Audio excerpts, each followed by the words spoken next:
जम्मू कश्मीर के मुख्यमंत्री उमर अब्दुल्ला ने one nation one election bill पर संसद में एक सार्थक पारदर्शी चर्चा पर जोर दिया है। केंद्र सरकार को इस पर वो रवैया नहीं अपनाना चाहिए जो उसने 5 अगस्त 2019 को अनुच्छेद 370 को लेकर अपनाया था। उमर अब्दुल्ला ने कहा कि वन नेशन वन इलेक्शन को लेकर हर पार्टी की अपनी एक राय है। अभी ये बिल संसद में नहीं लाया गया है। संसद में इस पर एक खुली और सार्थक बहस की जरूरत है। सभी को अपना पक्ष रखना होगा। ये प्रत्येक नागरिक से जुड़ा है। ये भारतीय लोकतंत्र को, जिसे दुनिया में लोकतंत्र की जननी कहा जाता है, को पूरी तरह प्रभावित करेगा। बहुत कुछ बदलेगा। इसलिए इस पर गहन विचार विमर्श की आवश्यकता है। शाहपुर कंडी बांध परियोजना से 15 फरवरी 2025 तक जम्मू कश्मीर को उसके हक का पानी मिलना शुरू हो जाएगा। पाकिस्तान को जाने वाला पानी पूरी तरह से बंद हो जाएगा। बांध का जलाशय 6 मीटर तक भर गया है। वर्तमान में जलाशय 386 मीटर पहुंच गया है। सब सही रहा तो 15 फरवरी 2025 तक जल स्तर 398 मीटर को पार कर लेगा। इसके साथ ही जम्मू कश्मीर की 32,000 हेक्टेयर जमीन की सिंचाई शुरू हो जाएगी।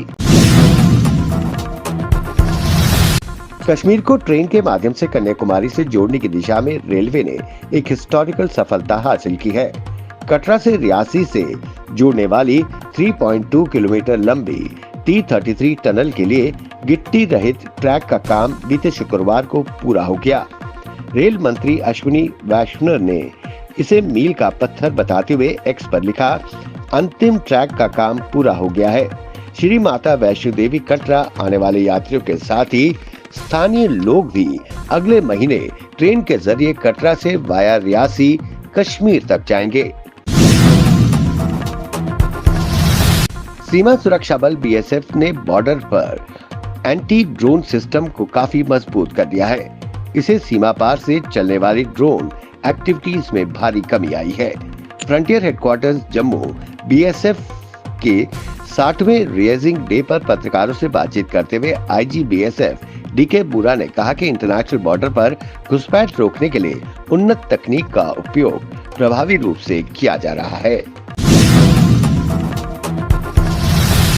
जम्मू के अरनिया कस्बे में पागल कुत्ते के काटने से बच्ची की मौत में कॉन्टैक्ट ट्रेसिंग जारी है। बच्ची के संपर्क में आने वाले 21 लोगों को अरनिया PHC के अंतर्गत एंटी रैबीज वैक्सीन लगाई गई है। CMO दफ्तर से अरनिया पहुंची टीम ने कॉन्टैक्ट ट्रेसिंग के बाद वैक्सीनेशन अभियान चलाया। इस मौके पर लोगों को रैबीज के प्रति जागरूक भी किया गया। बीते वीरवार को वार्ड नंबर 5 में रैबीज की बीमारी से 9 साल की बच्ची की मौत हो गई थी। जम्मू कश्मीर में लंबित पंचायत और स्थानीय नगर निकायों के चुनाव अगले साल मार्च 2025 में करवाए जा सकते हैं। ये प्रक्रिया लगभग 2 माह चलेगी। इस बीच प्रदेश चुनाव आयोग ने त्रुटियां मिलाने पर पंचायत मतदाता सूची के अंतिम प्रकाशन की तिथि को 6 जनवरी से बढ़ाकर 15 जनवरी कर दिया है। अन्य पिछड़ा वर्ग OBC के लिए पंचायतों और स्थानीय नगर निकायों में आरक्षण कोटा निर्धारित करने के लिए गठित समिति का कार्यकाल भी इसी महीने समाप्त होगा।